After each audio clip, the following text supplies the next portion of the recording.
안녕하세요. MJ보이스의 MJ입니다. 오랜만에 돌아왔습니다. 모두 잘 지내고 계셨나요? 오늘 하루도 무탈하셨기를 기도합니다. 오늘 제가 가져온 책은요, 인간관계론으로 유명한 데일 카네기의 자기관리론이라는 책입니다. 이 책에서 보면 나 스스로를 어떻게 가꾸어야 하는가에 대해서 참 잘 묘사를 하고 있는 것 같아요. 세상을 살다 보면 마음에 요동치는 일들이 참 많습니다. 공부를 하고 계신 분들에게는 성적이 될 수도 있고 취업에 대한 걱정이 있을 것 같고, 또 취업을 하신 분들은 그 직장에서 일어나는 수많은 일들에 대해서 스트레스를 받고, 또 결혼을 하신 분들은 그 결혼 안에서 또 일어나는 이제 문제들, 그리고 자녀와의 관계, 또 아직 집을 장만하지 못한 부분들은 또 내 집 장만이 또 큰 이슈이고, 그리고 저 개인적으로는 참 인간관계가 가장 큰 스트레스 요인인 것 같아요. 다른 사람으로부터 받는 그 상처들, 말 한마디가 그 돌멩이 하나리 되어서 마음의 호수에 큰 요동을 불러일으키는 것 같아요. 또 반대로 내가 다른 사람들에게 혹여나 마음의 상처를 주지는 않았나 라는 또 생각을 해봅니다. 때로는 과거로 돌아가는 것 같아요. 그래서 지난 일에 대한 후회, 내가 그때 왜 그랬을까? 라는 생각에 참 힘도 빠지고 기운도 빠지고, 그날은 행복하기가 어려운 날들도 있습니다.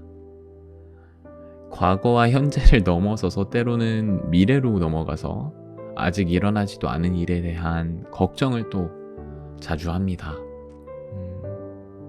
그런데 제가 되돌아보면 시간이 지나서 이 걱정들의 대부분은 불필요했다라고 생각이 들어요. 그것을 넘어서서 그 감정들이, 이 회고들이, 이 생각들이 나의 삶 속에서 부정적인 영향을 많이 미치지 않았나 또 되돌아봅니다. 오늘 책에서 데일 카네기가 직접적으로 경험한 것들과 또한 구체적인 사례로 방금 제가 나열한 이러한 걱정들이 얼마나 부정적인 영향을 미치는지 소개를 해주고 있습니다. 그래서 그런지 더 많이 와닿았던 것 같아요.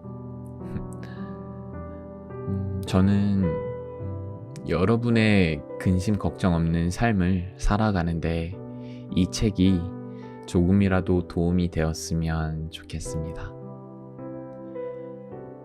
오늘 하루도 고생 정말 많으셨고요. 평안한 밤 되시길 기도합니다.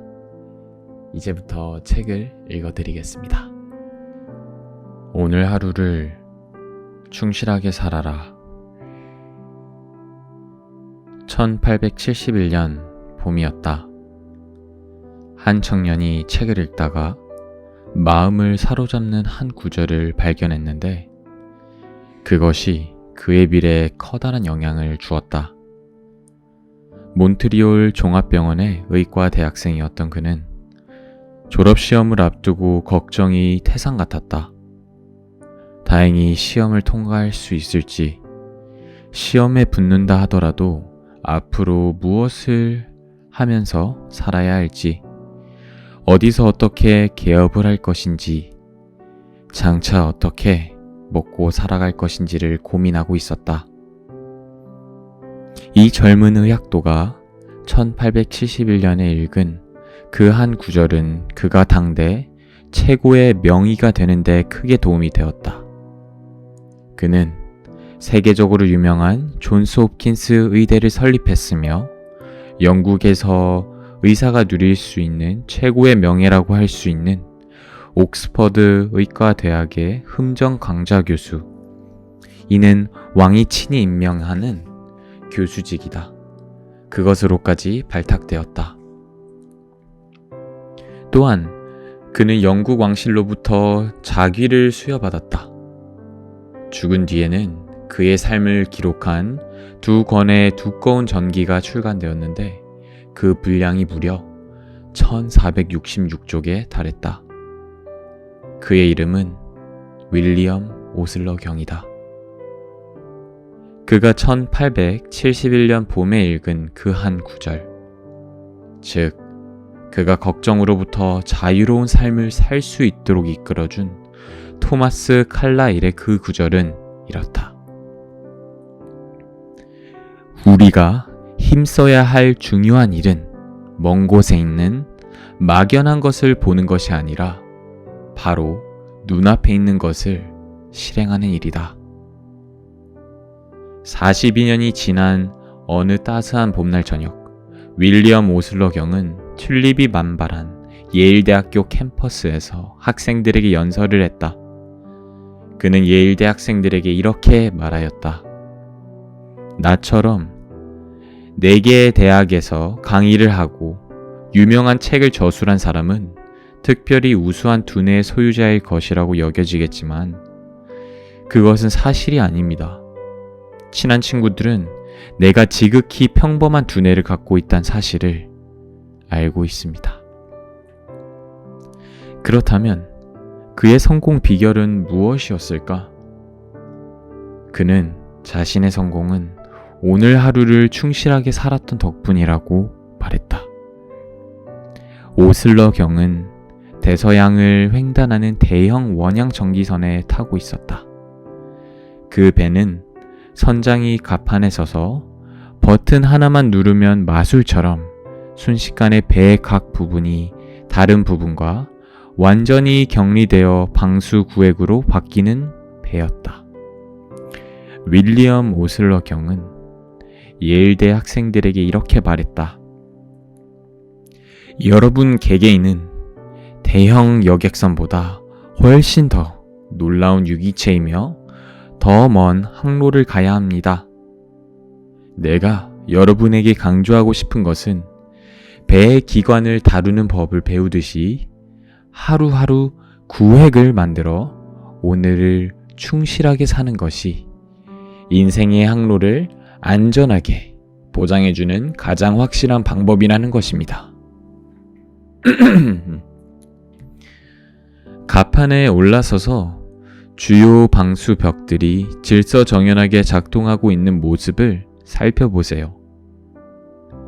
나날의 삶에서 매 순간 버튼을 누르고 과거, 이미 죽어버린 어제가 닫히는 둔중한 철문 소리를 들어보세요. 그리고 또 하나의 버튼을 눌러 미래, 즉 아직 태어나지 않은 내일을 금속 커튼으로 가려버리세요.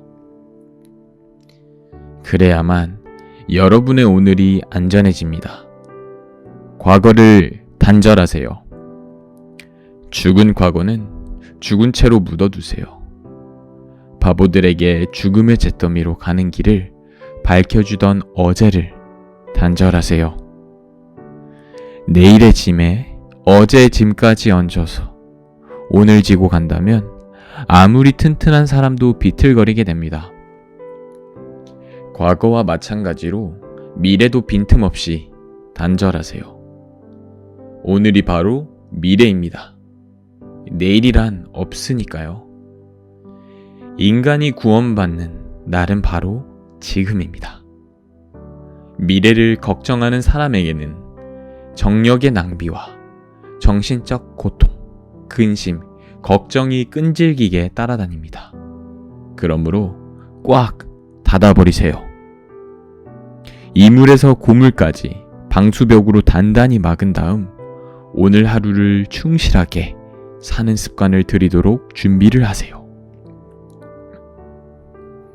윌리엄 오슬러 경의 말은 내일을 준비하기 위해 아무런 노력도 할 필요가 없다는 뜻이었을까?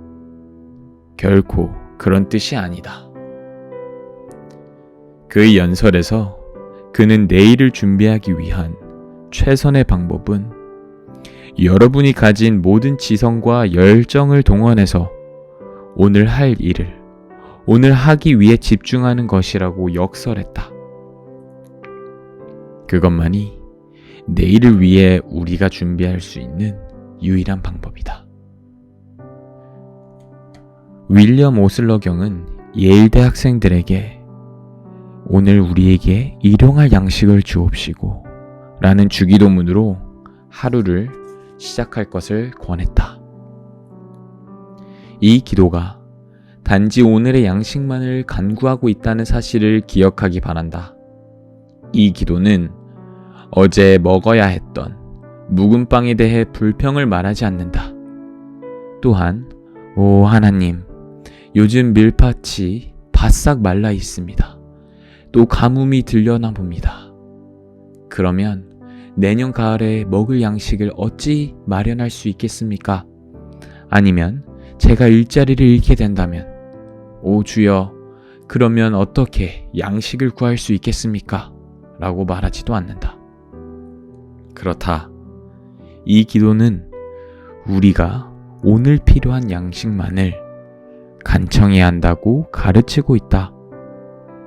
아무튼 오늘의 양식만이 우리가 실제로 먹을 수 있는 유일한 양식이다. 오래전에 어떤 가난한 철학자가 온통 자갈밭으로 덮인 황무지를 지나가고 있었다. 그곳은 너무나도 척박해서 사람들이 먹고 살기가 어려웠다. 하루는 언덕 위에 있는 그의 주변에 많은 사람들이 모여들었고 그는 연설을 했다. 아마 이 연설은 동서고금을 막론하고 지금까지 가장 많이 인용되었을 것이다. 그 연설의 한 구절은 수세기 동안 많은 사람들에게 깨달음을 주고 있다.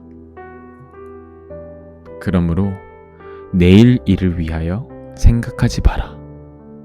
내일 일은 내일 생각할 것이요 한 날의 괴로움은 그날로 족하니라. 마태복음 6장 34절 말씀.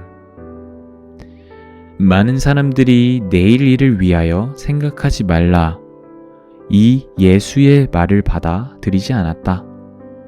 그들은 그 말을 실현할 수 없는 이상적인 충고, 일종의 신비주의에서 나온 말로 보고 거부했다. 그들은 이렇게 말한다. 나는 내일 일을 생각하지 않을 수 없어. 가족을 지키려면 보험에도 들어야 하고 늙음하게 대비하려면 저축도 해두어야지. 성공하려면 장래를 계획하고 준비를 해야 해. 맞다. 물론 그렇게 해야 한다. 하지만 사실은 300여 년 전 제임스 왕 통치 기간에 해석된 예수의 이 말씀이 의미했던 것은 오늘날의 의미와 같지 않다. 지금부터 300년 전에는 생각이란 단어가 대개 염려를 의미했다. 근대 개역 성서에서는 예수의 말씀이 좀 더 정확하게 인용되어 있다. 내일 일을 위하여 염려하지 마라. 부디 내일 일을 위하여 생각하라. 신중하게 생각하고 계획하고 준비하라. 그러나 걱정하지는 마라. 제2차 세계대전 당시 미국군 지휘관들은 내일 일을 계획했지만 걱정할 겨를이 없었다. 미국 해군을 지휘하던 어니스트 제이 킹 제독은 이렇게 말했다. 나는 최정예 부대에 우리가 가진 최고의 장비를 보급했고 그들에게 가장 적절한 임무를 부여했다. 내가 할 수 있는 일은 그것뿐이었다. 계속해서 킹 제독은 이렇게 말했다. 만약 군함 한 척이 격침되었다 하더라도 그 배를 건져 올릴 수 없다. 지금 막 가라앉으려는 군함이 있다 해도 막을 수 없다. 어제 일로 괴로워하기보다는 내일의 문제를 해결하는데 시간을 쓰는 편이 훨씬 낫다. 더구나 줄곧 지나간 일에 얽매여 있다가는 견뎌낼 수 없을 것이다. 전시나 평시를 막론하고 올바른 사고와 그릇된 사고의 가장 큰 차이는 바로 이것이다. 올바른 사고는 원인과 결과를 따져서 논리적이고 건설적인 계획에 이르게 하지만 그릇된 사고는 긴장과 신경쇠약을 유발하는 경우가 많다. 최근에 나는 세계에서 가장 유명한 신문 중 하나인 뉴욕타임스의 발행인 아서 헤이즈 설츠버거와 인터뷰하는 기회를 가졌다. 그는 내게 제2차 세계대전의 불길이 유럽 전역을 휩쓸 때 너무 놀랍고 앞날이 걱정스러워 도무지 잠을 이루지 못했다고 털어놓았다. 그는 자주 한밤중에 일어나 캔버스와 물감을 챙겨 거울에 비친 자신의 모습을 그리려고 했다. 그림에 관해서는 문외한이었지만 걱정을 떨쳐버리기 위해 무턱대고 자화상을 그렸다. 그러나 설츠버거는 걱정을 떨쳐버릴 수가 없었다. 늘 한 걸음씩 인도하소서 라는 교회 찬송가 구절을 부르고 나서야 비로소 마음의 평화를 찾을 수 있었다고 말했다. 길을 비추소서. 내 발걸음 지켜주소서. 저 먼 곳 보려 하지 않으니 늘 한 걸음씩 밝혀주소서. 그 무렵 유럽 어딘가에서 군 복무 중이던 한 청년도 이와 똑같은 교훈을 깨닫고 있었다. 그는 메릴랜드 주 볼티모어 출신인 테드 벤저미노였는데 전쟁으로 인한 불안이 너무 심해 중증 전쟁 신경증에 걸리고 말았다. 그는 당시의 일을 이렇게 기록했다. 1945년 4월 나는 너무 심하게 걱정을 하다가 의사로부터 극심한 통증을 수반하는 경련성 가로결장이라는 진단을 받기에 이르렀다. 그때 전쟁이 끝나지 않았더라면 나는 완전히 폐인이 되어버렸을 것이다. 나는 몹시 지쳐 있었다. 그때 나는 제94 보병사단 소속 전사자와 기록계 하사관으로 모든 전사자와 실종자, 병원 후송자들에 대한 기록을 작성하고 관리하는 임무를 맡고 있었다. 치열한 전투 중에 서둘러 얕게 매장해둔 연합군과 적군의 시신을 발굴하는 일도 도와야 했다. 또한 그 죽은 병사들이 남긴 소지품을 간추려서 그 물건들을 소중히 간직할 그들의 부모나 친척에게 보내주는 일도 해야 했다. 그런 일을 하면서 항상 우리를 난처하게 할 만한 터무니없는 실수를 저지르지나 않을까 전전긍긍했다. 또한 이러한 일을 다 잘해낼 수 있을지 걱정스러웠고 과연 살아 돌아가서 아직 얼굴도 보지 못한 16개월 된 아들을 내 팔에 안아볼 수 있을지 걱정스러웠다. 너무나 불안했고 극도로 피로했던 나머지 체중이 15kg이나 줄었으며 걱정으로 제정신이 아니었고 거의 미칠 지경이었다. 내 손을 보았더니 거의 뼈와 가죽만 앙상하게 남아 있었다. 몸이 만신창이가 되어 제대하는 것이 아닐까 두려워졌다. 나는 감정을 주체하지 못하고 어린아이처럼 흐느껴 울었다. 마음이 약해져서 혼자 있을 때마다 눈시울이 붉혔다. 벌지 전투가 시작된 직후에는 툭하면 눈물이 쏟아져서 정상적인 인간으로 돌아갈 수 있으리라고는 기대하기 어려울 정도였다. 결국 나는 군 병원에 입원했다. 그때 한 군의관이 해준 말이 내 삶을 완전히 바꾸어 놓았다. 그는 내 몸 상태를 자세히 진찰해 보더니 내 병이 정신적인 것이라고 말했다. 테드, 자네 인생을 모래시계라고 생각해보게. 모래시계 위쪽에는 수없이 많은 모래알이 담겨져 있지 않나?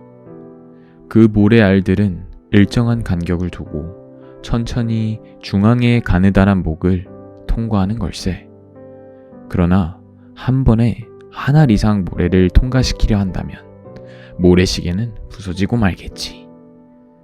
우리는 누구나 모래시계와 같은 존재라네. 아침에 눈을 뜨면 그날 처리해야 할 일들이 산더미같이 쌓여 있다는 생각이 들지. 하지만 그 일들을 한 번에 한 가지씩 모래알들이 모래시계의 좁은 목을 통과하듯이 천천히 차분하게 처리하지 않으면 우리의 신체나 정신도 망가지고 말 걸세. 잊지 못할 말을 들은 그날 이후 지금까지 나는 그 군의관의 철학을 줄곧 실천하고 있다. 한 번에 모래 한 알, 한 번에 한 가지 일이라는 그의 조언은 전쟁 중에 육체적으로나 정신적으로 나를 지켜주었으며 그 덕분에 지금 나는 에드 크래프터스 프린팅 앤드 옵셋이라는 회사의 광고 홍보 부장 자리에 오를 수 있게 되었다. 나는 직장에서도 전쟁 중에 일어났던 것과 똑같은 문제가 일어난다는 사실을 발견했다. 한꺼번에 수십 가지 일을 처리해야 하는데 시간은 별로 없었다. 우리 회사는 재고가 부족했다. 우리는 새로운 방식으로 업무 처리를 해야 했고 재고 정리와 주소 변경, 지점을 열고 닫는 등 모든 일을 해야 했다. 그러나 나는 긴장하거나 불안해하지 않았다. 한 번에 모래 한 알, 한 번에 한 가지 일이라는 그 군의관의 말을 떠올렸기 때문이다. 이 말을 몇 번이고 마음속으로 되뇌다 보면 전장에서 나를 거의 폐인으로 만들 뻔했던 어수선하고 혼란스러운 기분에 사로잡히지 않고 업무를 더욱 효과적으로 마무리할 수 있었다. 현대인의 삶에 있어서 가장 끔찍한 사실은 정신적으로 문제가 있는 사람들, 즉 누적된 과거와 불안한 미래에 대한 두려움이라는 중압감에 짓눌려 무너져버린 환자들이 병원 침상의 절반을 차지하고 있다는 사실이다. 하지만 그 사람들 대다수가 내일 일을 위하여 염려하지 마라. 이 예수의 가르침이나 오늘 하루를 충실하게 살아라. 라는 윌리엄 오슬러 경의 말을 따르기만 했다면 그처럼 병원 신세를 지지 않고 행복하고 보람찬 인생을 살 수 있었을 것이다. 여러분과 나는 바로 지금 이 순간 끝없이 이어오던 무한한 과거와 기록된 시간의 마지막을 향해 돌진해오는 미래라는 두 개의 영혼이 만나는 자리에 서 있다. 우리는 이 두 개의 영혼, 그 중 어느 곳에서도 살 수 없다. 결코 단 1초도 그럴 수 없다. 그렇게 하려다가는 육체나 정신이 모두 망가지고 말 것이다. 그러니 지금부터 잠자리에 들기까지 우리가 살 수 있는 시간만을 사는 것으로 만족하기로 하자. 보물섬을 쓴 영국의 소설가 로버트 루이스 스티븐스는 이렇게 말했다. 자신의 짐이 아무리 무겁더라도 밤이 올 때까지라면 누구나 견딜 수 있다.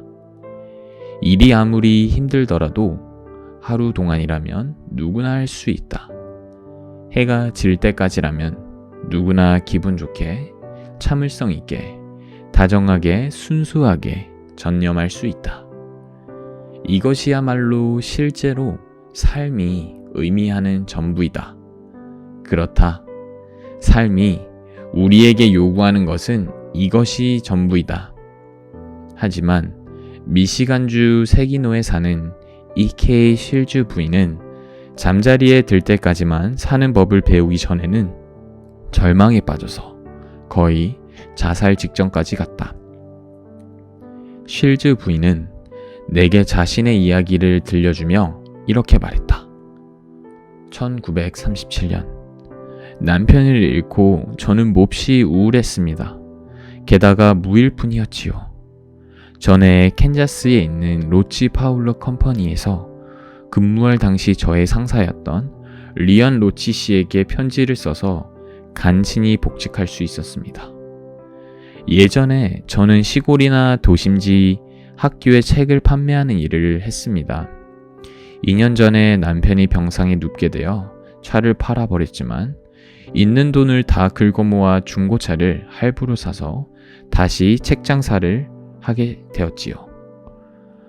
이렇게 바깥으로 나다니면 우울증이 다소 나아지지 않을까 기대했지만 혼자 차를 몰고 다니며 홀로 밥을 먹는 것은 정말이지 견디기가 힘들었습니다. 어떤 지역에서는 실적이 그다지 좋지 않아서 얼마 되지도 않는 자동차 할부금을 갚기도 힘들 지경이었으니까요. 1938년 봄, 미주리주 베르사유에서 일할 때였습니다. 학교가 모두 재정이 열악해서 장사도 안 되는 데다가 길도 형편없이 험했습니다. 너무나 외롭고 낙심한 나머지 한 번은 자살까지 생각한 적도 있었어요. 성공은 가망 없어 보였고 살아야 할 이유가 없어 보였습니다. 아침에 눈을 떠서 삶을 직면하는 게 너무나도 두려웠습니다. 모든 것이 두려웠습니다. 자동차 할부금을 낼 수 없게 되지는 않을까? 집세를 내지 못하게 되지는 않을까? 먹을 게 떨어지지 않을까 두려웠죠. 건강은 나빠져 가는데 병원에 갈 돈이 없는 것도 두려웠습니다. 그래도 자살을 하지 못한 것은 저 때문에 슬퍼할 동생이 있었고 장례 비용도 없었기 때문이었지요. 그러던 어느 날 우연히 어떤 글을 읽고 난 후 시의에서 벗어나 계속 살아갈 수 있는 용기를 얻게 되었습니다. 그 글 중에 제 가슴을 뛰게 한 문장이 언제나 감사할 것입니다. 그 문장은 이렇게 되어 있었습니다. 현명한 사람에게는 하루하루가 새로운 삶이다. 그 문장을 타이핑하려 운전을 하면서도 언제든지 볼 수 있게 제 자동차 앞 유리창에 붙여놓았습니다. 한 번에 하루만 산다는 것은 그리 어렵지 않다는 것을 알게 되었습니다. 어제를 잊고 내일을 생각하지 않는 법을 배웠습니다. 아침마다 저는 이렇게 말합니다. 오늘은 새로운 삶이다. 저는 외로움과 가난에 대한 두려움에서 벗어나는 데 성공했습니다. 지금 저는 행복하고 어지간히 성공도 했으며 삶에 대한 열정과 애착도 가지고 있습니다. 이제 삶이 어떻게 되든 다시는 두려워하지 않으리라는 것을 압니다. 미래를 두려워할 필요가 없다는 것을 아니까요. 이제 저는 한 번에 하루만 살 수 있다는 것, 그리고 정말로 현명한 사람에게는 하루하루가 새로운 삶이라는 것을 알게 된 것이지요. 혹시 누가 이런 시를 썼는지 아는가? 행복한 사람, 홀로 행복하여라. 오늘을 나의 것이라고 말할 수 있는 사람, 확신을 가지고 이렇게 말할 수 있는 사람, 내일이여 무슨 짓이든지 해보아라. 나는 오늘을 살 것이니. 요즘 시처럼 보이지 않는가? 하지만 이 시는 기원전 30년 로마의 시인 호라티우스가 지었다. 인간 본성에 관해 내가 알고 있는 가장 비극적인 요소는 우리 모두가 삶을 미루는 경향이 있다는 것이다. 우리는 누구나 지금 창밖에 피어나는 장미꽃을 즐기기보다는 지평선 너머 어딘가에 있는 매혹적인 장미 정원을 꿈꾸고 있다. 우리는 왜 이렇게 어리석을까? 왜 이토록 비극적으로 미련한 것일까? 스티븐 리콕은 그의 저서에서 이렇게 말했다. 우리의 짧은 인생은 얼마나 이상한 것인가? 아이들은 내가 더 크면 이라고 말하지만 조금 큰 아이는 이렇게 말한다. 내가 어른이 되면, 그 다음에 어른이 되고 나서는 이렇게 말한다. 내가 결혼하면. 하지만 결혼하고 나면 결국 어떻게 되는가? 다시 은퇴하게 되면 이라는 생각을 하게 된다. 마침내 은퇴하고 나면 그는 지나온 풍경을 돌아보겠지만 찬바람만 분다. 그는 모든 것을 놓쳐버렸고 인생은 지나가 버렸다. 우리는 너무 늦게 배운다. 인생은 삶 속에 있다는 것을, 매일 매 순간의 연속이라는 것을. 디트로이트에 사는 고 에드워즈 에반스는 걱정으로 거의 자살을 생각할 지경에 이르러서야 인생은 삶 속에 있으며 매일 매 순간의 연속이라는 것을 깨달았다. 가난한 환경에서 자란 에드워즈 에반스는 처음에 신문팔이로 돈을 벌었고 그 다음에는 식품점 점원으로 일했다. 시간이 흘러 그가 부양해야 할 식구는 7으로 늘어났고 그는 도서관 보조로 일하게 되었다. 급료가 턱없이 낮았지만 일을 그만둘 수가 없었다. 8년 뒤에야 간신히 자기 일을 시작할 수 있었다. 투자 비용 $55를 빌려 사업을 시작했던 그는 연수입 $20,000를 벌어들일 정도로 사업을 키워놓았다. 그때 한파가 들이닥쳤다. 견디기 힘든 한파였다. 그는 친구의 고액 어음에 보증을 섰는데 그 친구가 그만 파산을 했다. 엎친 데 덮친 격으로 또 다른 불운이 밀어닥쳤다. 그가 전 재산을 맡겼던 은행까지 도산하고 말았다. 그는 번 돈을 모두 날렸을 뿐만 아니라 $16,000나 되는 부채마저 떠안게 되었다. 그 상황에서 그는 신경과민이 되어 견딜 수 없었다. 그는 내게 이렇게 말했다. 이렇게 되자 저는 잠을 잘 수도 없었고 먹을 수도 없었습니다. 이상하게 몸이 아팠어요. 단지 걱정이 병을 키운 것이지요. 하루는 길을 걷다가 정신을 잃고 인도 위에 쓰러지고 말았어요. 더 이상 걸을 수가 없었습니다. 그래서 침대로 옮겨졌는데 몸에 온통 두드러기가 퍼지기 시작했어요. 두드러기가 몸속으로 돋는 바람에 침대에 누워있는 것도 고통스러웠습니다. 몸은 나날이 쇠약해져 갔습니다. 마침내 담당 의사는 앞으로 2주밖에는 살지 못할 것이라는 말을 하더군요. 눈앞이 캄캄했습니다. 유언장을 쓰고 병상에 누워 죽을 날만 기다렸지요. 이제는 아무리 발버둥을 쳐도 소용이 없었습니다. 그래서 모든 것을 포기하고 편안한 마음으로 잠을 청했습니다. 몇 주 동안 한 번에 2시간 이상을 자본 적이 없었는데 이 세상의 고난이 끝날 때가 되자 갓난아이처럼 푹 잘 수 있었습니다. 그러자 저를 짓누르던 피로감이 씻은 듯이 사라졌고 식욕이 돌아오고 체중도 늘었습니다. 몇 주가 지나자 저는 목발을 짚고 걸을 정도가 되었습니다. 6주 뒤에는 다시 일을 할 수 있게 되었지요.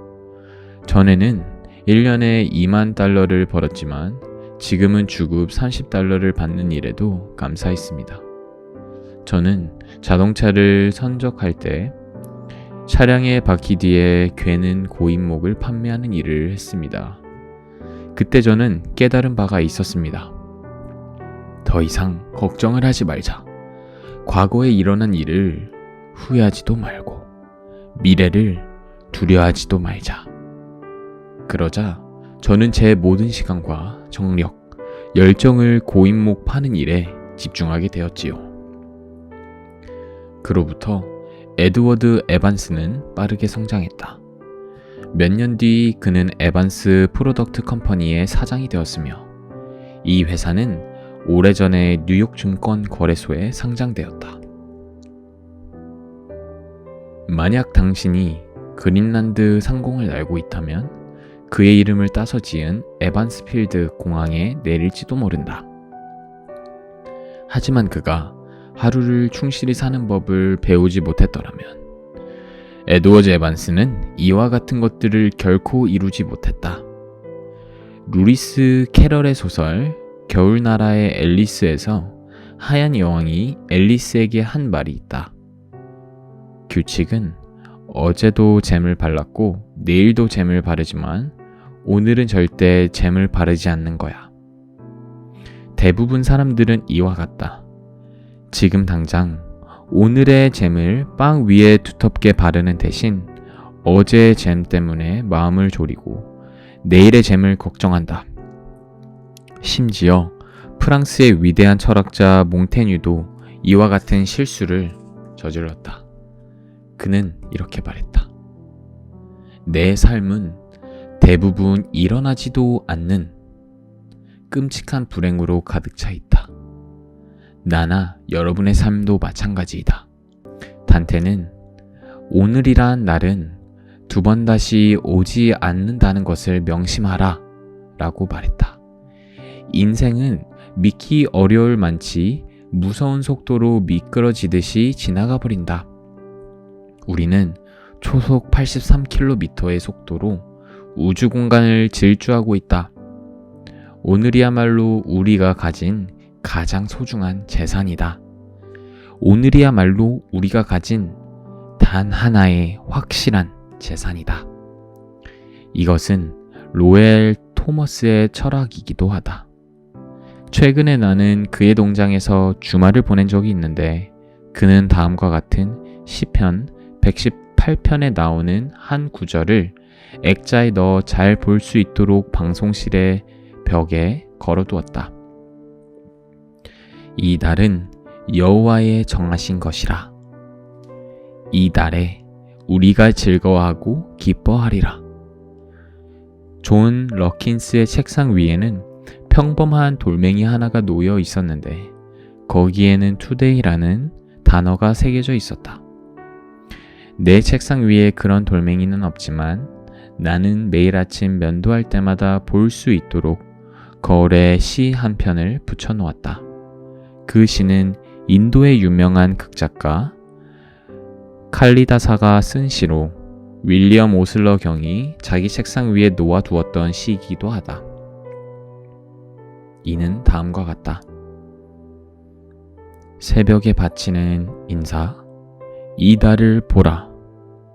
이 하루가 생이며 삶 중의 생이니 오늘 이 짧은 시간에 그대 존재의 모든 진실과 현실이 담겨 있나니 성장의 축복이, 행동의 영광이, 찬란한 아름다움이 어제는 꿈에 지나지 않고 내일은 환상일 뿐이니 그러나 오늘을 충실하게 살아낸 사람은 모든 어제를 행복의 꿈으로 내일을 희망에 찬 환상으로 만든다. 그러니 오늘을 잘 살펴보라. 이것이 새벽에 바치는 인사이다. 그러니 걱정에 대해 가장 먼저 알아야 할 사실은 이것이다.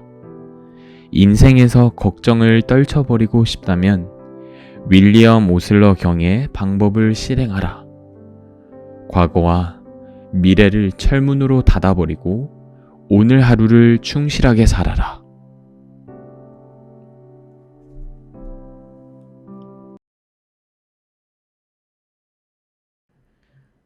오늘 하루를 충실하게 살아라. 1871년 봄이었다. 한 청년이 책을 읽다가 마음을 사로잡는 한 구절을 발견했는데 그것이 그의 미래에 커다란 영향을 주었다.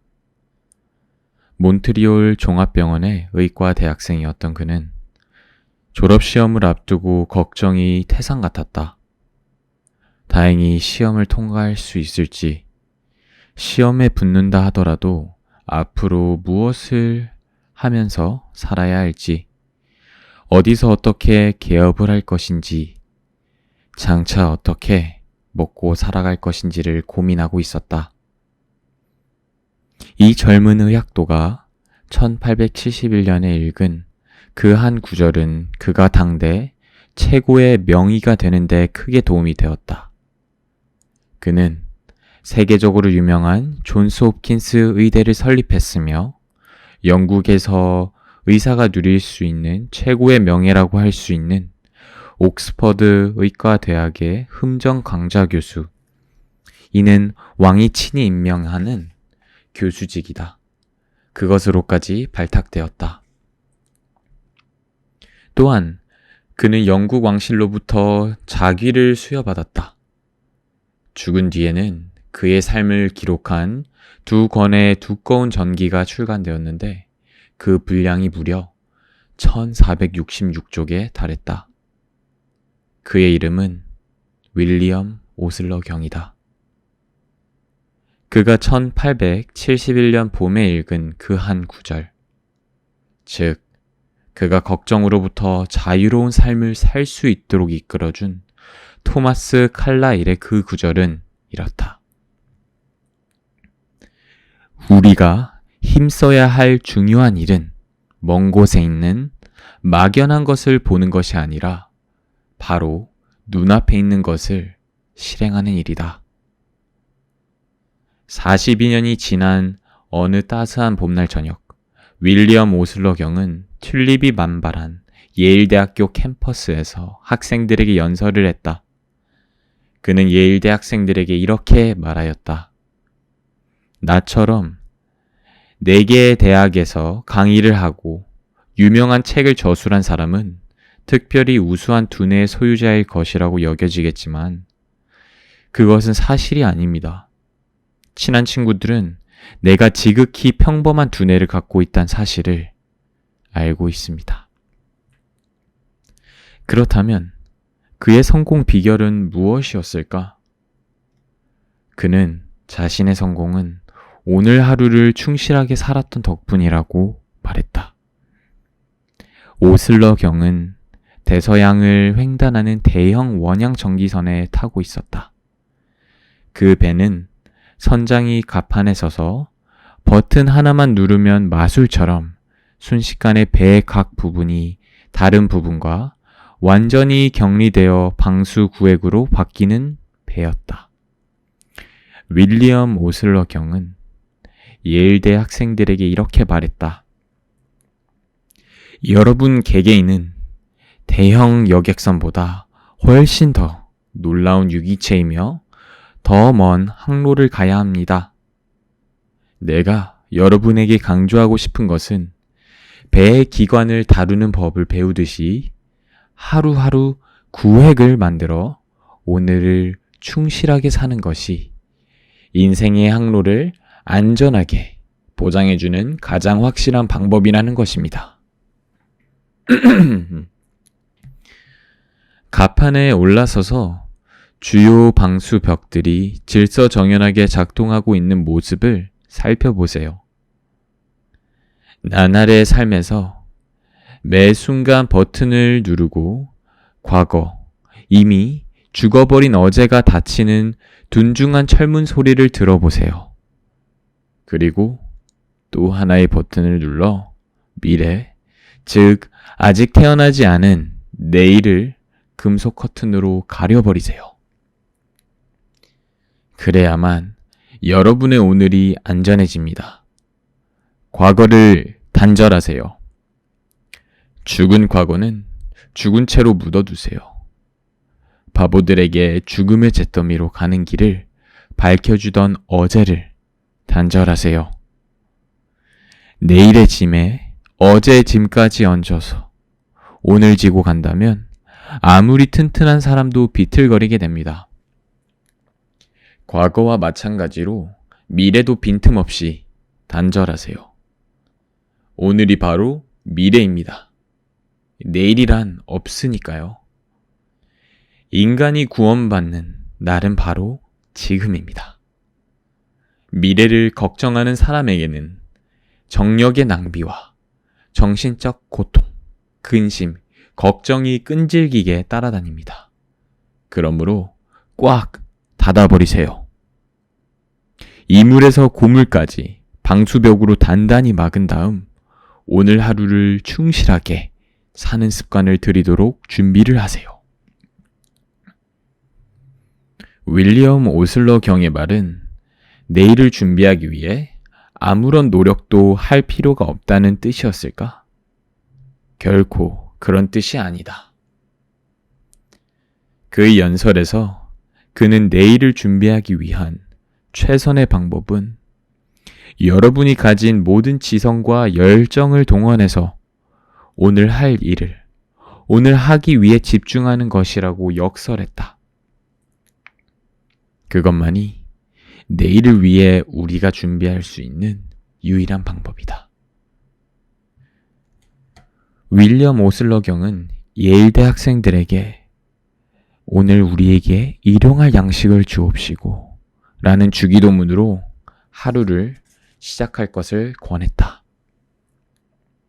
이 기도가 단지 오늘의 양식만을 간구하고 있다는 사실을 기억하기 바란다.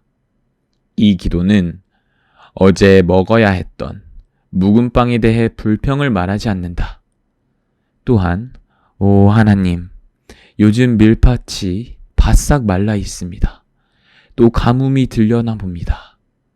그러면 내년 가을에 먹을 양식을 어찌 마련할 수 있겠습니까? 아니면 제가 일자리를 잃게 된다면 오 주여, 그러면 어떻게 양식을 구할 수 있겠습니까? 라고 말하지도 않는다. 그렇다.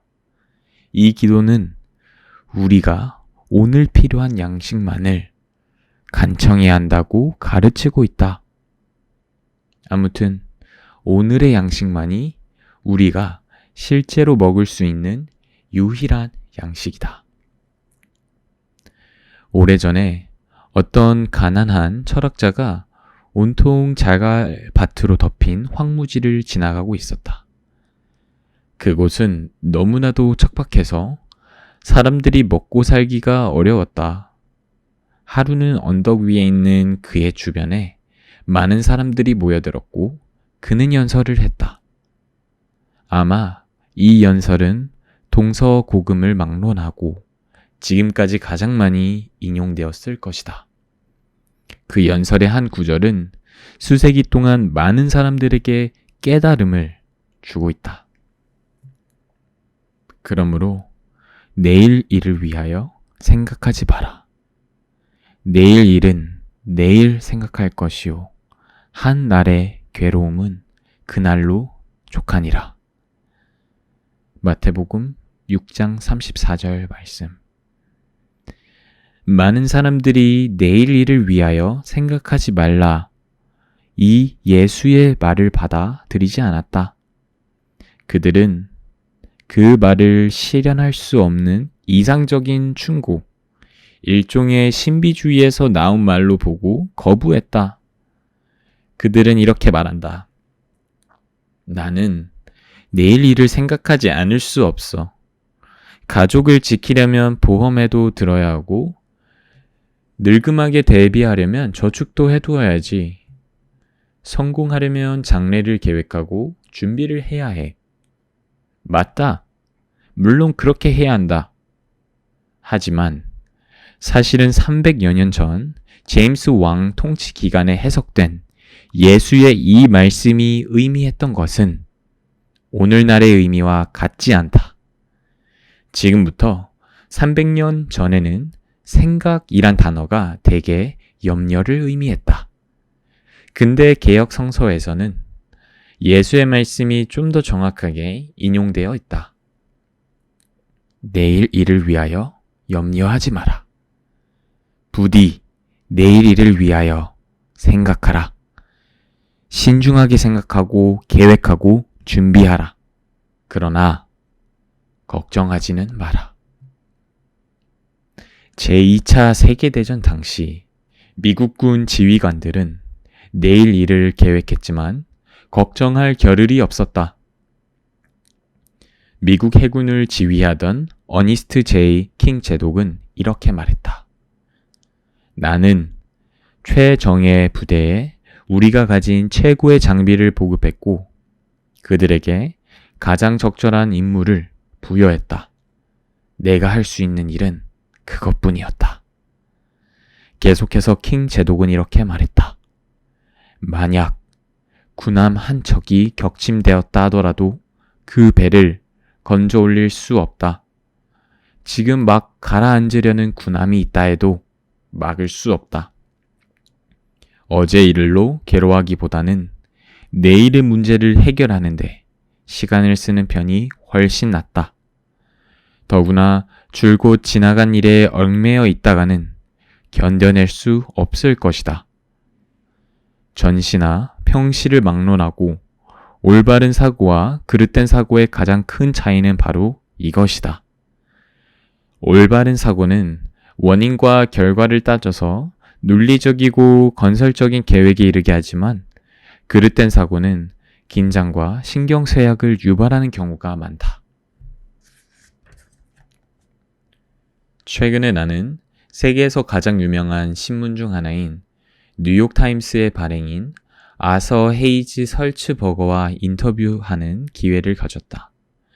그는 내게 제2차 세계대전의 불길이 유럽 전역을 휩쓸 때 너무 놀랍고 앞날이 걱정스러워 도무지 잠을 이루지 못했다고 털어놓았다. 그는 자주 한밤중에 일어나 캔버스와 물감을 챙겨 거울에 비친 자신의 모습을 그리려고 했다. 그림에 관해서는 문외한이었지만 걱정을 떨쳐버리기 위해 무턱대고 자화상을 그렸다. 그러나 설츠버거는 걱정을 떨쳐버릴 수가 없었다. 늘 한 걸음씩 인도하소서 라는 교회 찬송가 구절을 부르고 나서야 비로소 마음의 평화를 찾을 수 있었다고 말했다. 길을 비추소서. 내 발걸음 지켜주소서. 저 먼 곳 보려 하지 않으니 늘 한 걸음씩 밝혀주소서. 그 무렵 유럽 어딘가에서 군 복무 중이던 한 청년도 이와 똑같은 교훈을 깨닫고 있었다. 그는 메릴랜드 주 볼티모어 출신인 테드 벤저미노였는데 전쟁으로 인한 불안이 너무 심해 중증 전쟁 신경증에 걸리고 말았다. 그는 당시의 일을 이렇게 기록했다. 1945년 4월 나는 너무 심하게 걱정을 하다가 의사로부터 극심한 통증을 수반하는 경련성 가로결장이라는 진단을 받기에 이르렀다. 그때 전쟁이 끝나지 않았더라면 나는 완전히 폐인이 되어버렸을 것이다. 나는 몹시 지쳐 있었다. 그때 나는 제94 보병사단 소속 전사자와 기록계 하사관으로 모든 전사자와 실종자, 병원 후송자들에 대한 기록을 작성하고 관리하는 임무를 맡고 있었다. 치열한 전투 중에 서둘러 얕게 매장해둔 연합군과 적군의 시신을 발굴하는 일도 도와야 했다. 또한 그 죽은 병사들이 남긴 소지품을 간추려서 그 물건들을 소중히 간직할 그들의 부모나 친척에게 보내주는 일도 해야 했다. 그런 일을 하면서 항상 우리를 난처하게 할 만한 터무니없는 실수를 저지르지나 않을까 전전긍긍했다. 또한 이러한 일을 다 잘해낼 수 있을지 걱정스러웠고 과연 살아 돌아가서 아직 얼굴도 보지 못한 16개월 된 아들을 내 팔에 안아볼 수 있을지 걱정스러웠다. 너무나 불안했고 극도로 피로했던 나머지 체중이 15kg이나 줄었으며 걱정으로 제정신이 아니었고 거의 미칠 지경이었다. 내 손을 보았더니 거의 뼈와 가죽만 앙상하게 남아 있었다. 몸이 만신창이가 되어 제대하는 것이 아닐까 두려워졌다. 나는 감정을 주체하지 못하고 어린아이처럼 흐느껴 울었다. 마음이 약해져서 혼자 있을 때마다 눈시울이 붉혔다. 벌지 전투가 시작된 직후에는 툭하면 눈물이 쏟아져서 정상적인 인간으로 돌아갈 수 있으리라고는 기대하기 어려울 정도였다. 결국 나는 군 병원에 입원했다. 그때 한 군의관이 해준 말이 내 삶을 완전히 바꾸어 놓았다. 그는 내 몸 상태를 자세히 진찰해 보더니 내 병이 정신적인 것이라고 말했다. 테드, 자네 인생을 모래시계라고 생각해 보게. 모래시계 위쪽에는 수없이 많은 모래알이 담겨져 있지 않나? 그 모래알들은 일정한 간격을 두고 천천히 중앙에 가느다란 목을 통과하는 걸세. 그러나 한 번에 한 알 이상 모래를 통과시키려 한다면 모래시계는 부서지고 말겠지. 우리는 누구나 모래시계와 같은 존재라네. 아침에 눈을 뜨면 그날 처리해야 할 일들이 산더미같이 쌓여 있다는 생각이 들지. 하지만 그 일들을 한 번에 한 가지씩 모래알들이 모래시계의 좁은 목을 통과하듯이 천천히 차분하게 처리하지 않으면 우리의 신체나 정신도 망가지고 말 걸세. 잊지 못할 말을 들은 그날 이후 지금까지 나는 그 군의관의 철학을 줄곧 실천하고 있다. 한 번에 모래 한 알, 한 번에 한 가지 일이라는 그의 조언은 전쟁 중에 육체적으로나 정신적으로 나를 지켜주었으며 그 덕분에 지금 나는 에드 크래프터스 프린팅 앤드 옵셋이라는 회사의 광고 홍보 부장 자리에 오를 수 있게 되었다. 나는 직장에서도 전쟁 중에 일어났던 것과 똑같은 문제가 일어난다는 사실을 발견했다. 한꺼번에 수십 가지 일을 처리해야 하는데 시간은 별로 없었다. 우리 회사는 재고가 부족했다. 우리는 새로운 방식으로 업무 처리를 해야 했고 재고 정리와 주소 변경, 지점을 열고 닫는 등 모든 일을 해야 했다. 그러나 나는 긴장하거나 불안해하지 않았다.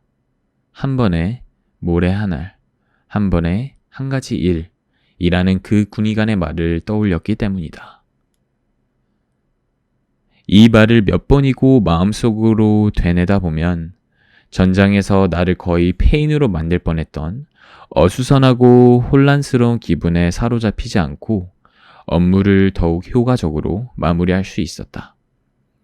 현대인의 삶에 있어서 가장 끔찍한 사실은 정신적으로 문제가 있는 사람들, 즉 누적된 과거와 불안한 미래에 대한 두려움이라는 중압감에 짓눌려 무너져버린 환자들이 병원 침상의 절반을 차지하고 있다는 사실이다.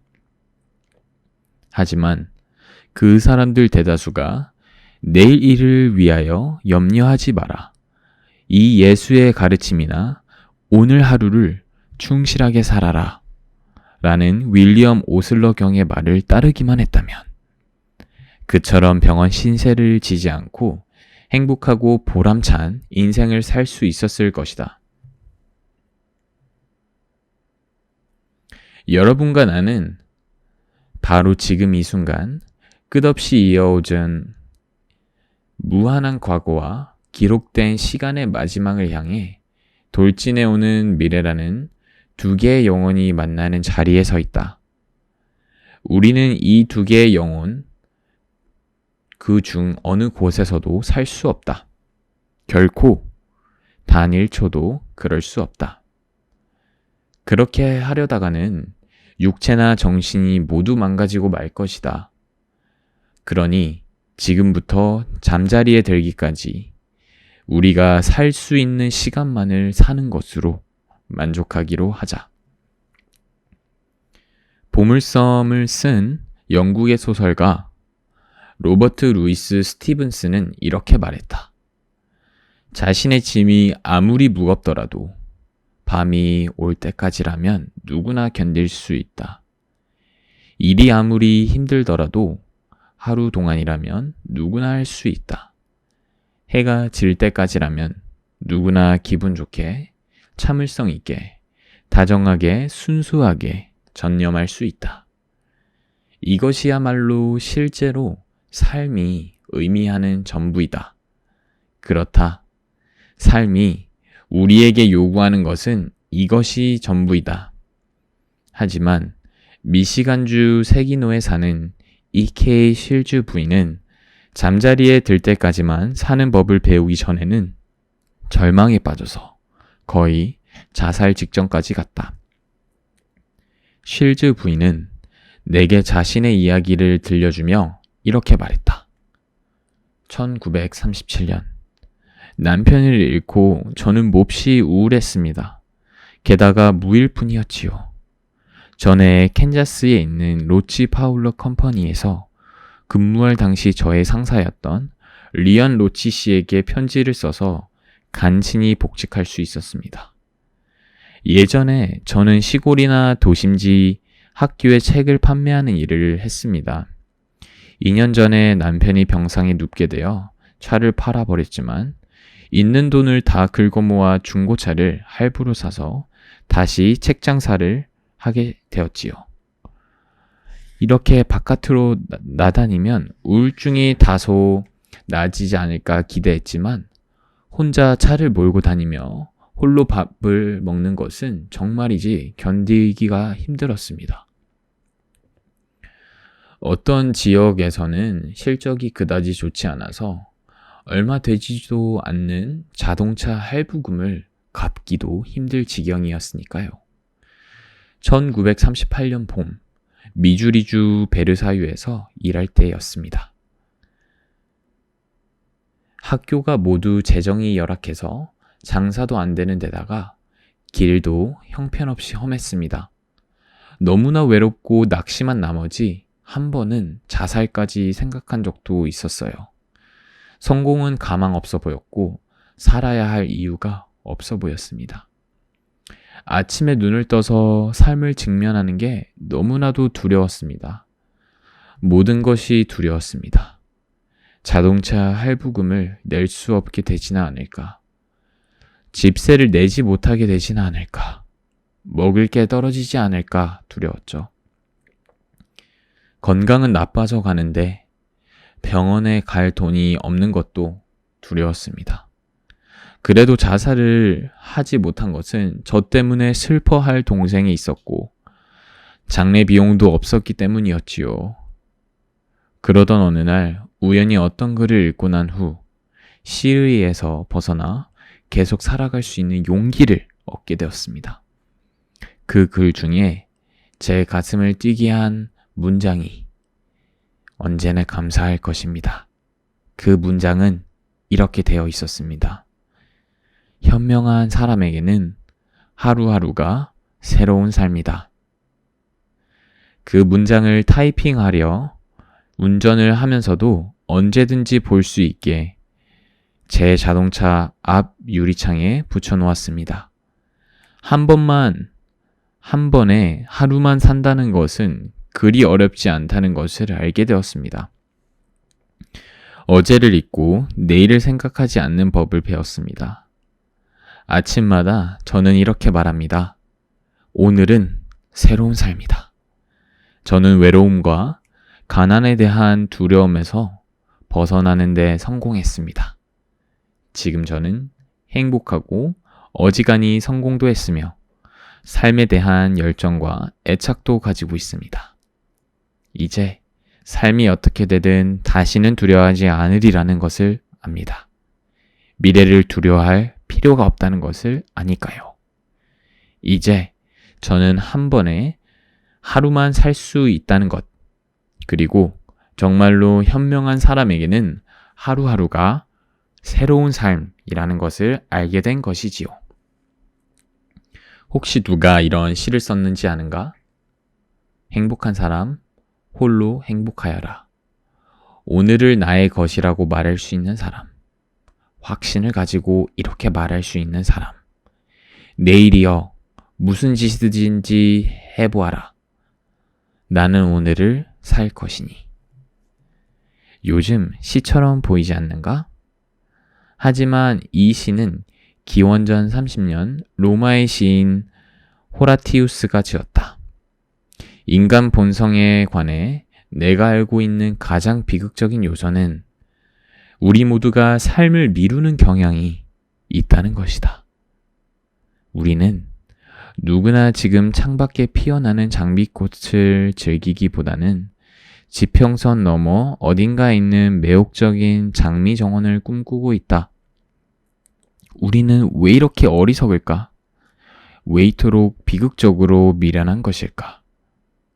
스티븐 리콕은 그의 저서에서 이렇게 말했다.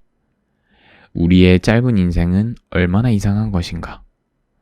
아이들은 내가 더 크면 이라고 말하지만 조금 큰 아이는 이렇게 말한다. 내가 어른이 되면 그 다음에 어른이 되고 나서는 이렇게 말한다. 내가 결혼하면. 하지만 결혼하고 나면 결국 어떻게 되는가? 다시 은퇴하게 되면 이라는 생각을 하게 된다. 마침내 은퇴하고 나면 그는 지나온 풍경을 돌아보겠지만 찬바람만 분다. 그는 모든 것을 놓쳐버렸고 인생은 지나가 버렸다. 우리는 너무 늦게 배운다. 인생은 삶 속에 있다는 것을. 매일 매 순간의 연속이라는 것을. 디트로이트에 사는 고 에드워즈 에반스는 걱정으로 거의 자살을 생각할 지경에 이르러서야 인생은 삶 속에 있으며 매일 매 순간의 연속이라는 것을 깨달았다. 가난한 환경에서 자란 에드워즈 에반스는 처음에 신문팔이로 돈을 벌었고 그 다음에는 식품점 점원으로 일했다. 시간이 흘러 그가 부양해야 할 식구는 7으로 늘어났고 그는 도서관 보조로 일하게 되었다. 급료가 턱없이 낮았지만 일을 그만둘 수가 없었다. 8년 뒤에야 간신히 자기 일을 시작할 수 있었다. 투자 비용 $55를 빌려 사업을 시작했던 그는 연수입 $20,000를 벌어들일 정도로 사업을 키워놓았다. 그때 한파가 들이닥쳤다. 견디기 힘든 한파였다. 그는 친구의 고액어음에 보증을 섰는데 그 친구가 그만 파산을 했다. 엎친 데 덮친 격으로 또 다른 불운이 밀어닥쳤다. 그가 전 재산을 맡겼던 은행까지 도산하고 말았다. 그는 번 돈을 모두 날렸을 뿐만 아니라 $16,000나 되는 부채마저 떠안게 되었다. 그 상황에서 그는 신경과민이 되어 견딜 수 없었다. 그는 내게 이렇게 말했다. 이렇게 되자 저는 잠을 잘 수도 없었고 먹을 수도 없었습니다. 이상하게 몸이 아팠어요. 단지 걱정이 병을 키운 것이지요. 하루는 길을 걷다가 정신을 잃고 인도 위에 쓰러지고 말았어요. 더 이상 걸을 수가 없었습니다. 그래서 침대로 옮겨졌는데 몸에 온통 두드러기가 퍼지기 시작했어요. 두드러기가 몸속으로 돋는 바람에 침대에 누워있는 것도 고통스러웠습니다. 몸은 나날이 쇠약해져 갔습니다. 마침내 담당 의사는 앞으로 2주밖에는 살지 못할 것이라는 말을 하더군요. 눈앞이 캄캄했습니다. 유언장을 쓰고 병상에 누워 죽을 날만 기다렸지요.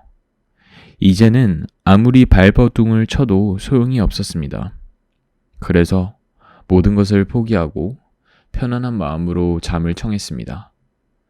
몇 주 동안 한 번에 2시간 이상을 자본 적이 없었는데 이 세상의 고난이 끝날 때가 되자 갓난아이처럼 푹 잘 수 있었습니다. 그러자 저를 짓누르던 피로감이 씻은 듯이 사라졌고 식욕이 돌아오고 체중도 늘었습니다. 몇 주가 지나자 저는 목발을 짚고 걸을 정도가 되었습니다. 6주 뒤에는 다시 일을 할 수 있게 되었지요. 전에는 1년에 2만 달러를 벌었지만 지금은 주급 30달러를 받는 일에도 감사했습니다. 저는 자동차를 선적할 때 차량의 바퀴 뒤에 괴는 고인목을 판매하는 일을 했습니다. 그때 저는 깨달은 바가 있었습니다. 더 이상 걱정을 하지 말자. 과거에 일어난 일을 후회하지도 말고 미래를 두려워하지도 말자. 그러자 저는 제 모든 시간과 정력, 열정을 고인목 파는 일에 집중하게 되었지요. 그로부터 에드워드 에반스는 빠르게 성장했다. 몇 년 뒤 그는 에반스 프로덕트 컴퍼니의 사장이 되었으며 이 회사는 오래전에 뉴욕 증권 거래소에 상장되었다. 만약 당신이 그린란드 상공을 알고 있다면 그의 이름을 따서 지은 에반스필드 공항에 내릴지도 모른다. 하지만 그가 하루를 충실히 사는 법을 배우지 못했더라면 에드워드 에반스는 이와 같은 것들을 결코 이루지 못했다. 루이스 캐럴의 소설 겨울나라의 앨리스에서 하얀 여왕이 앨리스에게 한 말이 있다. 규칙은 어제도 잼을 발랐고 내일도 잼을 바르지만 오늘은 절대 잼을 바르지 않는 거야. 대부분 사람들은 이와 같다. 지금 당장 오늘의 잼을 빵 위에 두텁게 바르는 대신 어제의 잼 때문에 마음을 졸이고 내일의 잼을 걱정한다. 심지어 프랑스의 위대한 철학자 몽테뉴도 이와 같은 실수를 저질렀다. 그는 이렇게 말했다. 내 삶은 대부분 일어나지도 않는 끔찍한 불행으로 가득 차 있다. 나나 여러분의 삶도 마찬가지이다. 단테는 오늘이란 날은 두 번 다시 오지 않는다는 것을 명심하라 라고 말했다. 인생은 믿기 어려울 만치 무서운 속도로 미끄러지듯이 지나가 버린다. 우리는 초속 83km의 속도로 우주 공간을 질주하고 있다. 오늘이야말로 우리가 가진 가장 소중한 재산이다. 오늘이야말로 우리가 가진 단 하나의 확실한 재산이다. 이것은 로엘 토머스의 철학이기도 하다. 최근에 나는 그의 동장에서 주말을 보낸 적이 있는데 그는 다음과 같은 시편 118편에 나오는 한 구절을 액자에 넣어 잘 볼 수 있도록 방송실의 벽에 걸어두었다. 이 날은 여호와의 정하신 것이라. 이 날에 우리가 즐거워하고 기뻐하리라. 존 러킨스의 책상 위에는 평범한 돌멩이 하나가 놓여 있었는데 거기에는 투데이라는 단어가 새겨져 있었다. 내 책상 위에 그런 돌멩이는 없지만 나는 매일 아침 면도할 때마다 볼 수 있도록 거울에 시 한 편을 붙여놓았다. 그 시는 인도의 유명한 극작가 칼리다사가 쓴 시로 윌리엄 오슬러 경이 자기 책상 위에 놓아두었던 시이기도 하다. 이는 다음과 같다. 새벽에 바치는 인사, 이 달을 보라. 이 하루가 생이며 삶 중에 생이니 오늘 이 짧은 시간에 그대 존재의 모든 진실과 현실이 담겨 있나니 성장의 축복이, 행동의 영광이, 찬란한 아름다움이 어제는 꿈에 지나지 않고 내일은 환상일 뿐이니 그러나 오늘을 충실하게 살아낸 사람은 모든 어제를 행복의 꿈으로 내일을 희망에 찬 환상으로 만든다. 그러니 오늘을 잘 살펴보라. 이것이 새벽에 바치는 인사이다. 그러니 걱정에 대해 가장 먼저 알아야 할 사실은 이것이다. 인생에서 걱정을 떨쳐버리고 싶다면 윌리엄 오슬러 경의 방법을 실행하라. 과거와 미래를 철문으로 닫아버리고 오늘 하루를 충실하게 살아라.